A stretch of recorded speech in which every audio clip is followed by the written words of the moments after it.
Praja Bhavan car ఘటనలో Bodhan CI arrest. మాజీ MLA Shakeel అనుచరుడు అబ్దుల్ను అదుపులో తీసుకున్న పంజాగుట్ట పోలీసులు. సాహిల్కు సహకరించినట్లు బోధన్ ఇన్స్పెక్టర్ ప్రేమ్ కుమార్పై ఆరోపణలు. మరి మాజీ ఎమ్మెల్యే షకీల్ సంబంధించినటువంటి ఆయన కొడుకుకు సంబంధించినటువంటి కేసుల్లో ఆ సాహిల్ ఎవరైతే ఉన్నారో మొదటగా ఆ ఎమ్మెల్యే కొడుకు కేసు అంటే యాక్సిడెంట్ చేసిన హిట్ అండ్ రన్ కేసులో ఏదైతే ఉందో ఆ హిట్ అండ్ రన్ కేసులో పంజాగుట్ట పోలీసులకు సంబంధించిన విషయంలో ఆ కేసు నమోదు చేసిరు.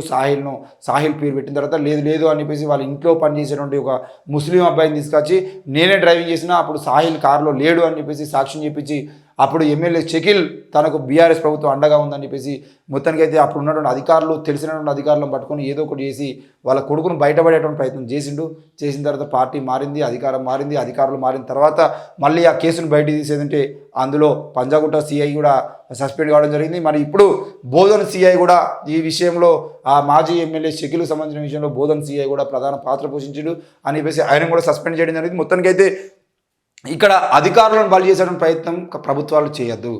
ఈరోజు బోధన్ సిఐ కానీ పంజాగుట్ట సిఐ కానీ పంజాగుట్ట ఎస్ఐ కానీ వీళ్ళందరూ షకీల్ కొడుకు సాహిల్కును ప్రేమ్ కుమార్కు సంబంధాలు ఏం లేవు. ఈరోజు ఎమ్మెల్యేగా ఉన్నటువంటి షకీల్ ముఖ్యమంత్రితో చెప్పిస్తున్నాడు, మంత్రులతో చెప్పిస్తున్నాడు. అవసరమైతే వీళ్ళ పై స్థాయి అధికారులు ఫోన్ చేసి ఏమైందా పలానా ఎమ్మెల్యే కేసుకు సంబంధించిన విషయంలో ఏం చేసినావు అని చెప్పేసి వాళ్ళ మీద ఒత్తిడి పెడితే ఈరోజు ఎంతమంది చచ్చిపోతలేరా పోలీసులు. ముఖ్యంగా గన్మెన్లు ఆత్మహత్య చేసుకోవాల్సిన పరిస్థితి ఎందుకు వస్తుంది? సిద్దిపేట జిల్లాలో 2-3 ఎస్ఐలు ఎందుకు ఆత్మహత్య చేసుకొని చచ్చిపోయారు? గన్తో కాల్చుకొని చచ్చిపోవాల్సినటువంటి మానసిక ఒత్తిడికి ఎందుకు గురవుతారంటే వీళ్ళ మీద రాజకీయ నాయకులటువంటి ఒత్తిడి ఆ విధంగా పెరుగుతుంది. ఈరోజు ఎమ్మెల్యే షకీల్ కొడుకు యాక్సిడెంట్ చేసి హిట్ అండ్ రన్ కేసులో అడ్డంగా దొరికిపోతే అందులోకి వెళ్ళి నా కొడుకు పేరును బయటికి తీయాలని చెప్పేసి ఆయన మంత్రులతోని స్థాయి అధికారులతో ఫోన్ చేయించినాక బోధన సిఐ కూర్చొని నేను నాకు సిపి ఫోన్ చేసినా పర్లేదు, నాకు ముఖ్యమంత్రి ఫోన్ చేసినా పర్లేదు, నాకు డీజీపీ ఫోన్ చేసినా పర్లేదు, నేను నీ కొడుకు పేరు తీయా అని చెప్పేసి చెప్పేటువంటి పరిస్థితి తెలంగాణ రాష్ట్రంలో ఉన్నదా? మరి ఈరోజు కింది స్థాయి అధికారుల నుండి ప్రేమ్ కుమార్నో సిఐనో ఎస్ఐనో సస్పెండ్ చేస్తున్నారు తప్ప వీళ్ళ మీద ఒత్తిడి తెచ్చింది ఎవరు? ఈరోజు ఎమ్మెల్యే షకీల్ని అరెస్ట్ చేయాలి, ఎమ్మెల్యే షకీల్ కొడుకును అరెస్ట్ చేయాలి. వీళ్ళిద్దరూ ఈ ప్రేమ్ కుమార్తో మాట్లాడించినటువంటి పై స్థాయి అధికారులు ఎవరు వాళ్ళని అరెస్ట్ చేసి వాళ్ళ ఉద్యోగాలు తీసేయాలి. వీళ్ళ మీద అధికారుల ఒత్తిడి, వీళ్ళ మీద రాజకీయ నాయకుల ఒత్తిడి పోతే కదా వీళ్ళు సరిగ్గా పనిచేసేది. ఈరోజు ఏ సమస్య జరిగినా కూడా కానిస్టేబుల్ను ఎస్ఐని సిఐని సస్పెండ్ చేస్తూ ఉన్నారు.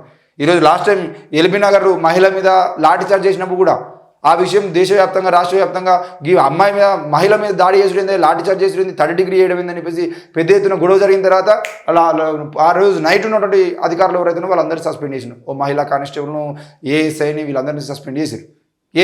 ఆ పోలీస్ స్టేషన్లో రాత్రి అంతా ఒక అమ్మాయిని తీసుకొచ్చి ఒక మహిళను తీసుకొచ్చి రాత్రి 3rd డిగ్రీ ప్రయోగించారు. ఆ మహిళని విపరీతం కొడుతున్నారనే విషయము పోలీస్ స్టేషన్ సీసీ కెమెరాలో కమిషనర్ చూడలేదు. మరి ఈ రాష్ట్రంలో ఏ స్టేషన్లో ఎక్కడ ఏం జరుగుతుందో పూర్తిగా కమిషనర్లు తెలియకుండానే ఉంటుందా? డీజీపీకి తెలియదా? హోమ్ మినిస్టర్కి తెలియదా? వీళ్ళందరూ తెలియదా? మరి తెలిసినాక కూడా వాళ్ళ పేరు ఎందుకు బయటకు వస్తలేదంటే కేవలం కింది స్థాయి అధికారులను బలి చేసేటువంటి ప్రయత్నం మాత్రమే చేస్తున్నాడు. ఇప్పుడు రేపటి రోజున ఈ ప్రేమ్ కుమార్ మీద ఆరోపణలు వచ్చిన వాళ్ళ కుటుంబ పరిస్థితి ఏంది, వాళ్ళ పిల్లల పరిస్థితి ఏంది, ఆయన ఏమన్నా ఆత్మహత్య లాంటి ప్రయోగం చేసేది ఎవరు బాధ్యులు? ఈరోజు మీ రాజకీయ నాయకులు చేస్తున్నటువంటి రాజకీయ దురుద్దేశ కార్యక్రమాలు ఏవైతేనో వాటి వల్ల ఎందుకు పోలీసులు ఎందుకు బలి కావాల్సినటువంటి అవసరం వస్తుంది? దయచేసి పోలీస్ వ్యవస్థ మీద, పోలీస్ అధికారుల మీద, పై అధికారుల ఒత్తిడి, అలాగే రాజకీయ నాయకుల రాజకీయ ఒత్తిడిని తగ్గించడానికి ప్రయత్నం కోర్టులు చేయాలి. అవసరమైతే ఈ విషయంలో హైకోర్టు, సుప్రీంకోర్టు జోక్యం చేసుకొని పోలీసులను సరిగ్గా పనిచేసుకునే విధంగా వాళ్ళకు స్వేచ్ఛనివ్వాల్సిన అవసరం ఉంది. ఇవాళ ఎమ్మెల్యే కొడుకు అంతెందుకు బండి సంజయ్ కొడుకు కేసులో కూడా బండి సంజయ్ కొడుకు ర్యాగింగ్ చేస్తూ అడ్డంగా దొరికితే లేదు ఆ అమ్మాయిని ఏడిపించినందుకు ఆ అమ్మాయి ఆయన దగ్గర పోయి కంప్లైంట్ అయితే ఈయన హీరోలాగా పోయి దాడి చేసిన అని చెప్పేసి చెప్తే ఆయన కేసును పక్క పెడతారు. ఎన్ని కేసులు కాదు అట్లా, ఒక కేసా 2 కేసులు, ఏ ఎమ్మెల్యే కొడుకు, ఏ ఎంపీ కొడుకు, ఏ మినిస్టర్ కొడుకు ఏ కేసులో దొరికినా కూడా వాళ్ళ మీద కేసులు లేకుండా క్లీన్ స్వీప్ ఇస్తున్నారు. దయచేసి ఇది పోవాలి.